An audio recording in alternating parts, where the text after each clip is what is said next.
Good morning students. तो आज हम लोग सेकेंड चैप्टर स्टार्ट करेंगे। फर्स्ट को हम लोगों ने कंप्लीट कर लिया है ना। Today we are going to start a new chapter, chapter 2, trains.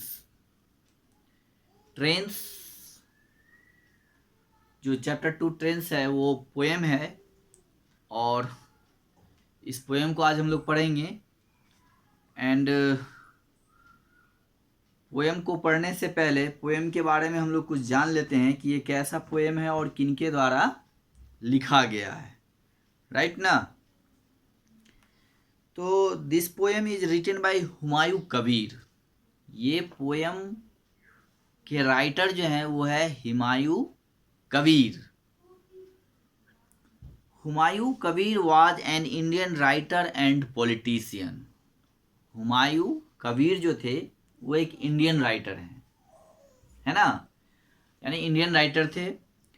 And politician, politicians means राजनीतिक, यानी जो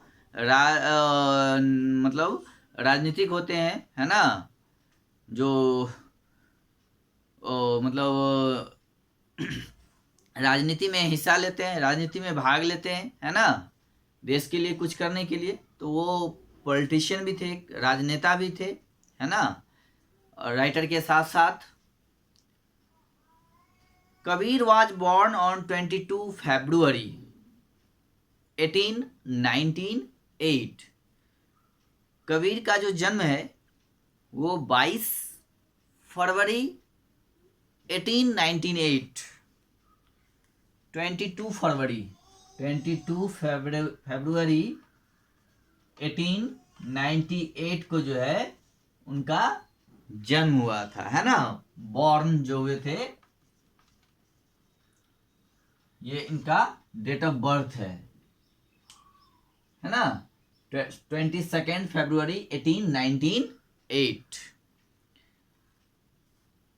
तो इनका 22 फरवरी 1898 यानी 22 फरवरी 1898 को इन कुमारपुर विलेज यानी कुमारपुर गांव में जन्म हुआ था, 22 फरवरी 1898 को। जो कि अभी कुमारपुर जो है वो अभी एक बांग्लादेश में है। करेंटली जो है इन बांग्लादेश, ये जो अभी गांव है जहाँ पे उनका जन्म हुआ था वो अभी हाल में वो जगह बांग्लादेश में पड़ता है, वो बांग्लादेश में है ना। He was educated eight presidency college Kolkata, और उनकी जो शिक्षा एजुकेशन है वो प्रेसिडेंसी कॉलेज कोलकाता में हुई। He went on to win a scholarship to Exeter college Oxford, और वो एक मतलब स्कॉलरशिप जीतने के लिए, है ना, जो है वो एक्सेटर कॉलेज ऑक्सफोर्ड चले गए, है ना। Where he received a degree in modern greats philosophy, political science and economics, जहां उन्होंने मॉडर्न ग्रेड्स में शिक्षा हासिल की, डिग्रियां हासिल की। वो सब्जेक्ट हैं फिलॉसफी है ना, पॉलिटिकल साइंस है एंड इकोनॉमिक्स। ये तीनों सब्जेक्ट में उन्होंने वहाँ जा कर के ऑक्सफोर्ड यूनिवर्सिटी में जाके उन्होंने इनकी डिग्रियां ली इन 1931, यानी 1931 में वो ऑक्सफोर्ड चले गए और वहाँ जाके उन्होंने पॉलिटिकल साइंस की, इकोनॉमिक्स की एंड फिलॉसफी की डिग्रियां प्राप्त करी। ठीक है, तो ये हुमायूं कबीर के बारे में एक छोटा सा इंट्रोडक्शन था, है ना, जो इस पोएम के राइटर हैं। तो और ये राइटर के साथ साथ आपके एक मतलब पॉलिटिशियन भी हैं, है ना, नेता भी हैं।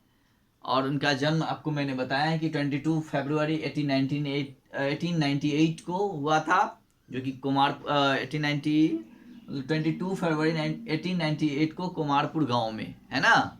और कुमारपुर जो है करेंटली वो आपको बांग्लादेश में पड़ता है। बांग्लादेश एक अलग कंट्री है।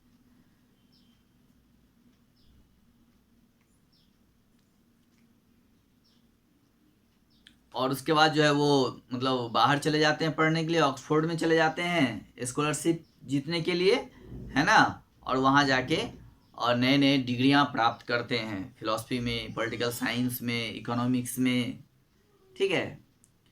His major works include poetry, monarchs and society and Banglar Kavya, है ना। और उनके जो प्रमुख रचना है, जो ज़्यादा फेमस है ना, वो है मोनार्ड्स एंड सोसाइटी, जो कि 1941 में पब्लिश हुआ था, एंड बांग्लार काव्य, द पोएट्री ऑफ बंगाल, ये आपको 1945 में पब्लिश हुआ था। और उनका जो डेथ हुआ, ही डाइड ऑन 18 अगस्त 1969 को, यानी 18 अगस्त 1969 को इनका और डाइड हो गए, है ना। तो इनका डेथ है, डेथ लिख दीजिए, DEATH, डेथ। ये बॉर्न और ये डेथ दोनों जो है आपको दिया हुआ है। इनका डेथ 18 अगस्त 1969 को वो डाइड हो गए थे, और 22 फरवरी 1898 को उनका जन्म हुआ था। जन्म एंड डेथ दोनों आपको यहाँ पे दिया हुआ है।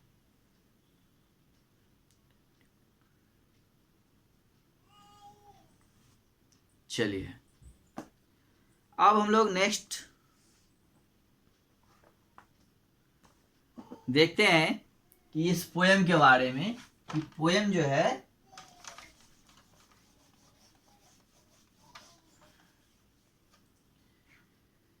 कि ट्रेन जो पोएम है ये एक ब्लैंक वर्स है,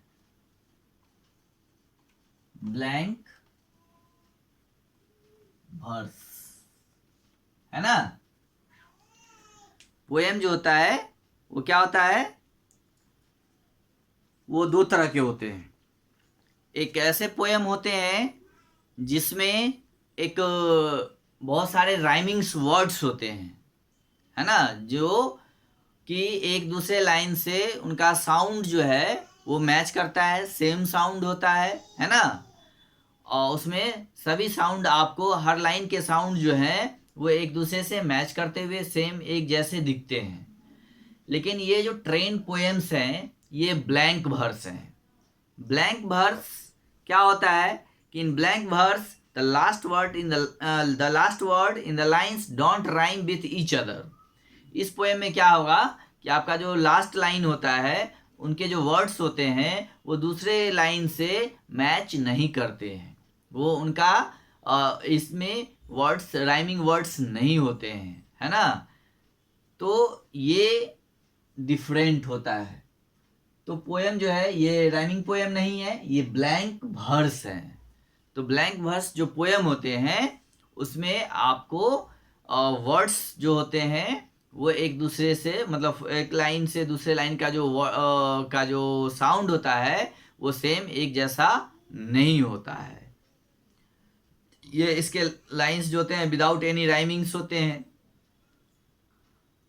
और जितने भी लाइंस होते हैं इसके, उसके अपने एक अपना रिद्म होता है, वो अपने रिद्म होते हैं, उसके अपने लय होते हैं। तो ये ब्लैंक वर्स है। ये जो पोएम है ट्रेन्स, ये एक ब्लैंक वर्स पोएम है। तो ये हम लोग जानेंगे। अब है इसके बारे में वंडर्स, उसको हम लोग देखते हैं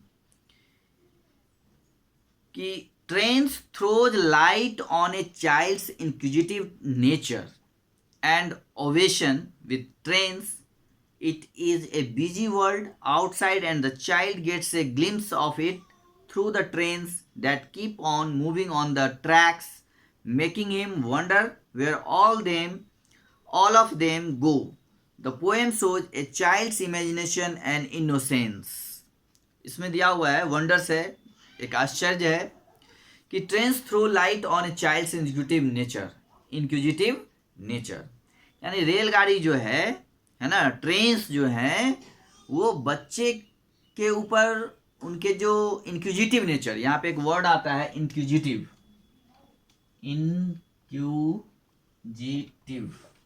नेचर, है ना। इंक्विजिटिव का मतलब होता है जिज्ञासा, आपके अंदर कोई भी चीज जानने की इच्छा, है ना। तो इंक्विजिटिव नेचर होता है बच्चों का, जो नेचर होता है वो इंक्विजिटिव होता है, यानी वो उनको हर चीज जानने की एक इच्छा होती है, एक ललक होती है। कुछ भी देखते हैं तो वो उसके बारे में जानते हैं, जानना चाहते हैं, पूछना चाहते हैं, है ना, कि ये चीजें क्या है। तो ये जो पोएम है, इस पोएम में वही चीज बताया गया है कि बच्चे जो हैं वो एक इंक्विजिटिव नेचर्स के हैं, वो एक जिज्ञासु प्रकृति के हैं, वो जानना चाहते हैं ट्रेनों के बारे में। और उनका जो है इंक्विजिटिव नेचर एंड एक ओवेशन है, यानी एक जुनून है। OBESSION,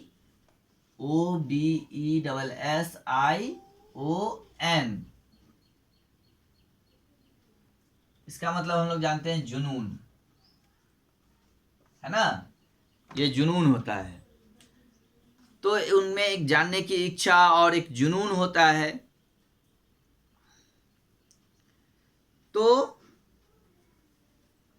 ये जो पोएम है वो रेलगाड़ी एक जिज्ञासु प्रकृति और गाड़ियों के साथ जुनून पर प्रकाश डालती है, यानी जो बच्चे की जिज्ञासु प्रवृत्ति होती है और उनके जो जुनून है उसी पे ये फोकस है करती है ये पोएम, उसी पे ये प्रकाश डालती है ये पोएम ट्रेन, है ना। It is a busy world outside and the child gets a glimpse of it through the train that keep on moving on the tracks, making him wonder where all them go, है ना। यह एक व्यस्त दुनिया है, ये दुनिया जो है वो क्या है, एक व्यस्त दुनिया है, यानी काफ़ी बिजी लाइफ है यहाँ पर लोगों का, बहुत ही सब हर कोई व्यस्त है ना। और इस व्यस्त जीवन में बच्चों को जो है रेलगाड़ियों की मदद से, यानी रेलगाड़ी के माध्यम से जो है एक झलक मिलती है। ग्लिम्स मीन्स झलक, एक झलक मिलती है। जो पटरियों पर चलते रहते हैं रेलगाड़ियाँ, उनसे उनको एक झलक मिलती है जिससे वो काफ़ी आश्चर्यचकित होते हैं, है ना, जिससे वो काफ़ी आश्चर्यचकित हो जाते हैं। और जो है वो ये जानना चाहते हैं कि wonders where all of them go, ये ऑल ऑफ देम गो, ये सारी की सारी ट्रेनें जाती कहाँ, किधर जाती है, कहाँ जाती है। The poem shows a child's imagination and innocence, ये जो पोएम है वो बच्चों की कल्पना और उसकी मासूमियत, इनोसेंस मीन्स मासूमियत, उसको दिखाती है। तो ये जो पोएम है ये एक बच्चे के इमेजिनेशन पे, उसकी मासूमियत पे ये बेस्ड है, जिसमें बच्चा ट्रेन्स के बारे में, ट्रेनों के बारे में, रेलगाड़ियों के बारे में जानने की इच्छा रखते हैं। ठीक है, तो ये पोएम है। तो अब हम लोग इस पोएम को स्टार्ट करेंगे और पढ़ेंगे। Mother, I sit my window for hour and end and watch the long trains rumble past. Some are dark and journey tediously, no doors, no windows, no shining lamps. Slowly they move like huge elephants that move like shadows in the shadowy dark. ये first stanza है, आप इसको फिर से देखिए। Mothers, I sit by my window for hours and on end and watch the long trains rumble past. Some are dark and journey tediously, है ना। No doors, no windows, no shining lamps.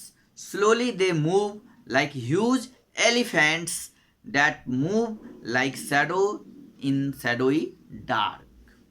अब ये जो first stanza है इसमें बच्चा जो है, चाइल्ड जो है, वो अपनी माँ से पूछता है ना, माँ से पूछता है। अब कहता है I sit my window for hour and end. Hour and end यहाँ पे एक न्यू वर्ड है जिसका मीनिंग दिया हुआ है फॉर ए लॉन्ग टाइम, मतलब काफ़ी देर से, काफ़ी देर तक। जब मैं सीट के बगल में, यानी वो बच्चा जो है वो ट्रेन में और विंडो के बगल वाला जो सीट होता है वो उसको चूज करता है, वो वहाँ बैठता है और वहाँ बैठ के वो घंटों घंटों जो है for a long time, hours and and, है ना, ये देखता है और वॉच करता है कि ट्रेन जो होते हैं वो रंबल पास्ट, है ना, and watch the long train rumble past, कि लंबी लंबी ट्रेनें जो हैं, लंबी लंबी रेलगाड़ियां जो हैं वो आ रहे हैं, जा रहे हैं, है ना, रंबल पास्ट। रंबल का मतलब होता है मेक ए डीप साउंड, यहाँ पे एक आवाज होती है, ट्रेन आती है तो आप लोग देखे ही होंगे, सब देखे होंगे, जानते होंगे कि ट्रेन जब गुजरती है तो कैसी आवाज होती है, बहुत गड़गड़ाहट की आवाज होती है।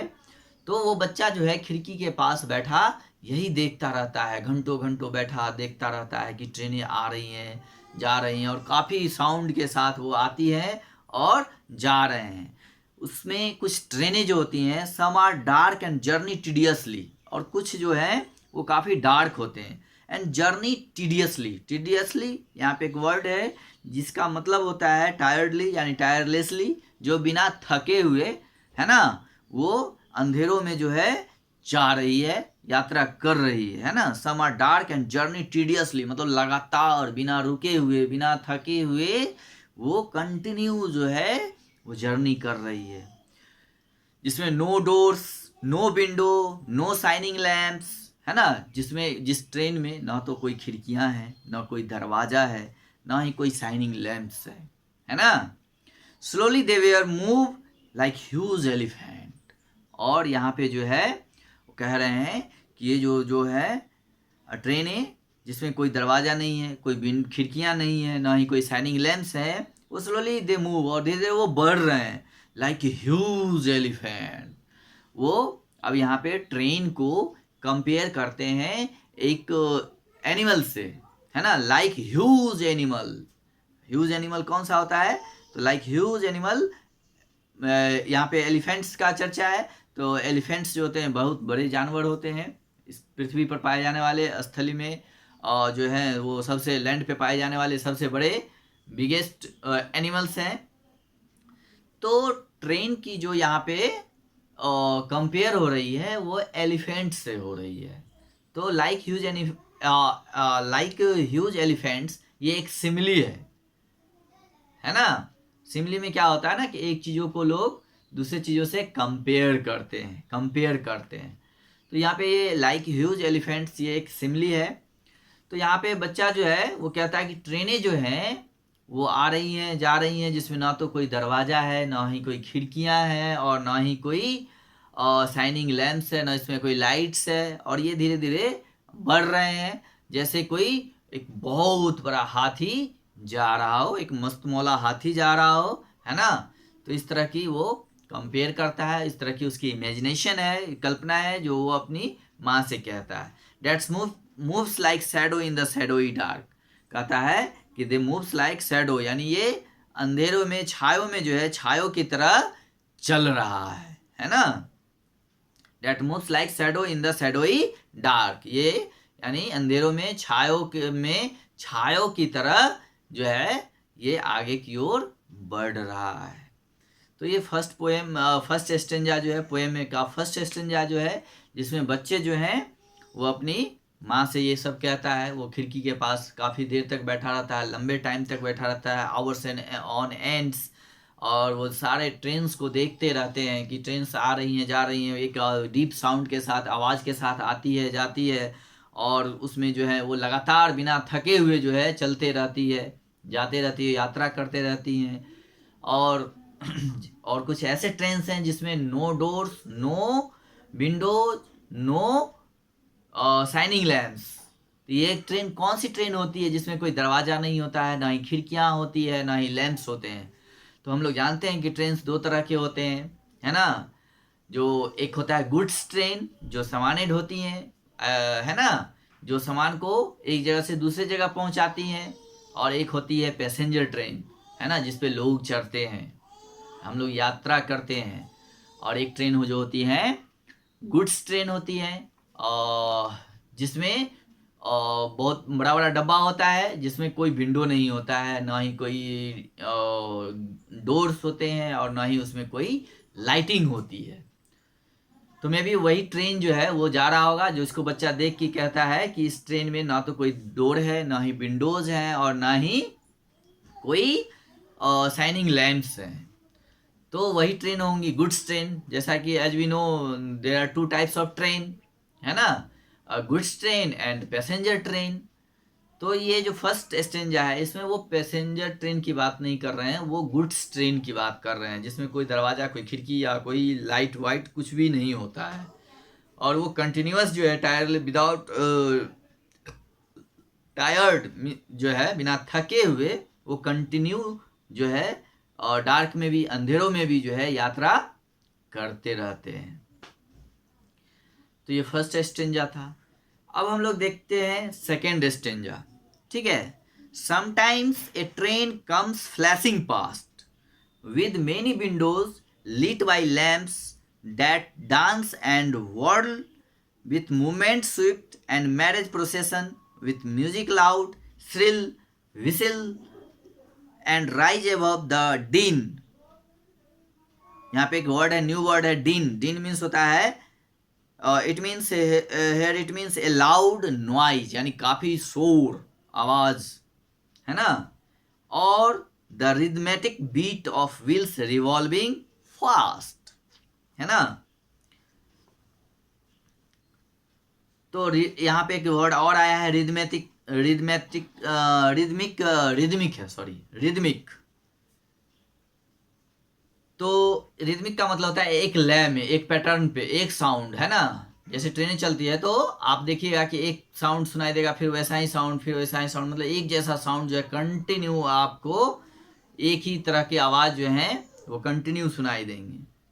तो उसका एक लय होता है, यही नहीं कि अभी कुछ और साउंड आ रहा है, थोड़ी देर के बाद कुछ और साउंड आ रहा है ना। एक जैसा कांस्टेंट साउंड जो है आपको सुनाई देगा। तो अब ये जो सेकेंड पैरा है, सेकेंड स्टेंजा है, sometimes a train comes flashing past with many windows lit by lamps. अब देखिए फर्स्ट जो स्टेंजा हम लोगों ने पढ़ा उसमें कुछ और मतलब कंडीशंस थे, उसके कुछ और छंद थे। अब यहाँ जो हम लोग सेकेंड स्टेंजा देख रहे हैं, दूसरी पैराग्राफ जो देख रहे हैं, वो कुछ और छंद है ना। फर्स्ट स्टेंजा में चाइल्ड जो है वो कोई खिड़कियों में, ट्रेनों में ना कोई तो खिड़कियां देखते हैं, ना दरवाज़ा देखते हैं, ना ही कोई लाइट्स देखते हैं। अब सेकेंड में जो है, सेकेंड स्टेंजा में, सम टाइम, कभी कभी जो है, some time a train comes flashing past with many windows lit by lamps that dance and whirl with movement swift, है ना, a marriage procession with music loud, shrill whistles that rise above the din, or the rhythmic beat of wheels revolving fast।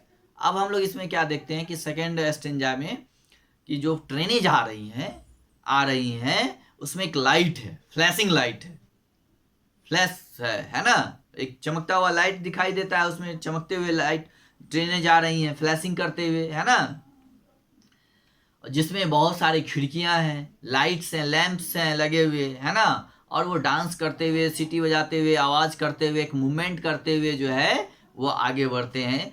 और इसमें जो है कहा गया कि marriage procession, जैसे हम लोग मैरिज प्रोसेशन देखते हैं, है ना, शादी ब्याह के अवसर पर देखते हैं, उसमें बहुत सारा लाइट वगैरह होता है, म्यूजिक्स होते हैं, लोग उस पर नाचते हैं, गाते हैं, सीटी बजाते हैं। तो यहाँ पे जो है उसी तरह से इसको ट्रेन को कंपैरिजन किया गया है कि ये जो सेकेंड ट्रेनें हैं, जो कि ट्रेन कम्स फ्लैशिंग पास्ट, यानी कि यहाँ पे जो ट्रेन की बात हो रही है वो ट्रेन पैसेंजर्स ट्रेन है, जिस पे लोग चढ़ते हैं, जिसमें खिड़कियाँ होती हैं, दरवाजे होते हैं, लाइट्स होते हैं, है ना। तो यहाँ पे अब उस ट्रेन की बात हो रही है जो कि आती है और फ्लैशिंग पास्ट, मतलब ट्रेन कम्स फ्लैशिंग पास्ट, मतलब वो लाइट देते हुए, चमकते हुए जाती है ना, जिसमें बहुत सारे खिड़कियाँ होते हैं, बहुत सारी डोर्स होते हैं, उसमें लैंप्स होते हैं यानी लाइट्स होते हैं, और वो एक डांस करते हुए लगेगा, जैसे कि डांस करते हुए, थिरकते हुए, सीटी बजाते हुए, साउंड करते हुए जो है जाते हैं। जैसे हम लोग शादी विवाह का जो प्रोसेशन होता है उसमें देखते हैं कि लोग साउंड पे नाचते हैं, गाते हैं, थिरकते हैं। तो यहाँ पे भी ट्रेन के बारे में वैसा ही कहा गया है कि वो भी उसी तरह से जो है एक मैरिज प्रोसेशन की तरह म्यूजिक में जो है, लाउड म्यूजिक में जो है गाते, नाचते, थिरकते जो है और सीटी बजाते जो है जाते हैं। और उनका जो चलने साउंड होता है वो एक रिदमिक साउंड करते हुए जो चक्कों का आवाज़ होता है वो एक जैसा जो है आवाज़ आपको सुनाई देता है। तो यहाँ पे दो तरह का क्षण होता है ना। तो एक क्षण हम लोगों ने देखा जिसमें कोई ट्रेन जो है जिसमें कोई लाइट नहीं है, डोर नहीं है, ना दरवाजा है, खिड़कियां हैं, कुछ भी नहीं है। और दूसरा जो क्षण हम लोग देख रहे हैं उसमें दरवाजा भी है, खिड़कियां भी हैं, लाइट्स भी हैं, है ना। और उसमें एक साउंड, अच्छा साउंड्स भी है, और ये उसमें एक रिदमिक बीट्स भी हैं, चक्कों का एक लय है, साउंड मतलब एक जैसा साउंड है ना। तो ये दोनों दो अलग अलग कंडीशंस हैं दोनों स्टेंजा में, ये हम लोगों ने देखा। अब हम लोग थर्ड स्टेंजा की तरफ बढ़ते हैं। On hot afternoons you go to sleep and when dizzy heat swoons all the world, even the crows doze and forget to cow. The dog lies in the shade with hanging tongue. I watch for hours and still the tireless train march on and on along their iron rod. अब देखिए यहाँ पे अब अलग बात हो रही है, कह रहा है कि ऑन द हॉट आफ्टरनून, मतलब जब काफ़ी गर्मियों के दिन जो होते हैं, है ना, हॉट आफ्टरनून यानी दोपहर का समय, जिसमें गर्मियों वाला दोपहर का समय है ना, जिसमें यू गो टू स्लीप, जब आप सोने जाते हैं। वेन डिजी का मतलब होता है यहाँ पे चक्कर आना, है ना, इस तरह से। और हीट सून्स यानी जब काफ़ी गर्मियाँ पड़ती है तो हम लोग ऐसा को लगता है कि मतलब चक्कर आ रहे हैं, है ना, और जो है फेंट हो जाएंगे, और बहुत सारे बच्चे हो भी जाते हैं, है ना। तो जब काफ़ी गर्मियाँ पड़ती हैं यानी आफ्टरनून, जो हॉट आफ्टरनून होता है, जब उसमें आप सोने जाते हैं या वो जो समय होता है, उसमें काफ़ी आपको चक्कर आएगा। जब चक्कर आता है ना, आपको लगता है कि जैसे फेंट कर जाएंगे। यहाँ पे एक नया वर्ड है SWOONS, सून्स, जिसका मतलब होता है makes one feel like and fainting, मतलब चक्कर आके गिर जाना, है ना, चक्कर आ जाना, है ना। तो इस तरह का दुनिया में माहौल रहता है गर्मियों के समय में, जिसमें काफ़ी गर्मियाँ होती है, तो लोगों को ऐसा महसूस होता है, चक्कर आते हैं, फेंट कर जाते हैं लोग, है ना। Even the crows doze and forget to cow, है ना। यहाँ तक कि कौवा जो है, कौवा, even the crows doze and forget to cow, मतलब इन सब चीज़ों काफ़ी, मतलब जो डिज, मतलब जो क्रॉसिंग, मतलब बहुत ही चिलमिलाती हुई धूप गर्मी होती है, उसमें कौवे भी भूल जाते हैं काँव काँव करना। कह रहा है इतनी काफ़ी गर्मी होती है कि उसमें कौवे भी जो हैं वो काँव काँव करना भूल जाते हैं। The dogs lies in the shade with hanging tongue, और कुत्ते जो हैं वो छाए में पड़े रहते हैं। और देखिएगा कि जब काफ़ी गर्मी होता है तो कुत्ते जो है जी निकाल के वो हाँफते रहते हैं। तो यहाँ का वही बताया जा रहा है कि the dog lies in the shade with hanging tongue, यानी डॉग जो है वो पड़ा हुआ है और अपना हैंगिंग टंग जो है, यानी टंग को जो है, जीभ को है बाहर निकाले हुए, लटकाए हुए है ना, और वो पड़ा हुआ है छाए में, शेड में। I watch for hours and still the tireless train, है ना, march on and on along their iron rod. उसके बावजूद भी जो है ये, इसमें जो ये चाइल्ड हैं, बच्चे हैं, वो क्या देखते हैं कि इतनी गर्मी होने के बाद, इतनी बहुत चिलचिलाती गर्मी होने के बावजूद भी, जिसमें लोग चक्कर खा रहे हैं, फेंट कर रहे हैं, है ना, कुत्ते जो हैं अपने टंग को हैंगिंग कर रहे हैं, जीभ को लटका रहे हैं गर्मी के कारण, इस भरी मतलब चिलचिलाती गर्मी में भी, है ना, इतनी कड़ी गर्मी में भी, इतनी कड़ी धूप में भी जो है वो ट्रेनें जो है टायरलेसली आ रहे हैं, जा रहे हैं घंटों से। For hours and still the tireless train, for hours and still the tireless train march on and on long their on iron rod, यानी जो पटरियां होती हैं उसकी आयरन रॉड होते हैं, उस पर वो उसको दौड़ते हुए ट्रेनों को देखते हैं, है ना, कि वो उस पर जो है इतना धूप होने के कारण, इतनी गर्मी होने के कारण, जहाँ पे लोग जो हैं परेशान हो जाते हैं, चक्कर खाते हैं, है ना, और कौवे काँव काँव करना भूल जाते हैं, कुत्ते जो हैं अपने टंग को हैंग करते हैं, हैंगिंग टंग हो जाता है उनका। इन सब चीज़ों के बावजूद भी ट्रेनें जो हैं वो पटरियों पे दौड़ रही है, जा रही है आयरन रोड पे, है ना, एक जगह से दूसरे जगह टायरलेस, एकदम बिना थके हुए, बिना रुके हुए वो दौड़ रही हैं। तो यहाँ पे जो है इस पोएम में ट्रेन्स के बारे में जो है, वो ट्रेन्स के बारे में जो है बच्चे जो हैं वो जानना चाहते हैं कि ये ट्रेन जो होती है ऐसे विदाउट टायरलेसली वर्क कैसे करते हैं, ये कहाँ आते हैं, कहाँ जाते हैं, ये थकते क्यों नहीं है। तो ट्रेनों के बारे में यहाँ पे बच्चे जो हैं वो इंक्विजिटिव हैं, जिज्ञासु हैं, ट्रेनों के बारे में जानना चाहते हैं। इसमें 2 स्टेंजा और बच गया है और टाइम ओवर हो रहा है। मैं आपको अब नेक्स्ट डे ये 2 स्टेंजा बताऊंगा, फिर इसको रिवाइज करते हुए उसके बाद क्वेश्चन आंसर भी करूंगा अगली क्लास में। ओके, तब तक आप लोग इसको फिर इस पोएम को फिर से पढ़िए, देखिए, रिवाइज करिए, इसके वर्ड्स को याद कीजिए। इसमें सारे नए वर्ड्स हैं जिसका मीनिंग नीचे दिया हुआ है, उसको आप लोग देखेंगे, नोट करेंगे नोटबुक में और इसके स्पेलिंग भी रिमेंबर करेंगे। Okay, have a good day.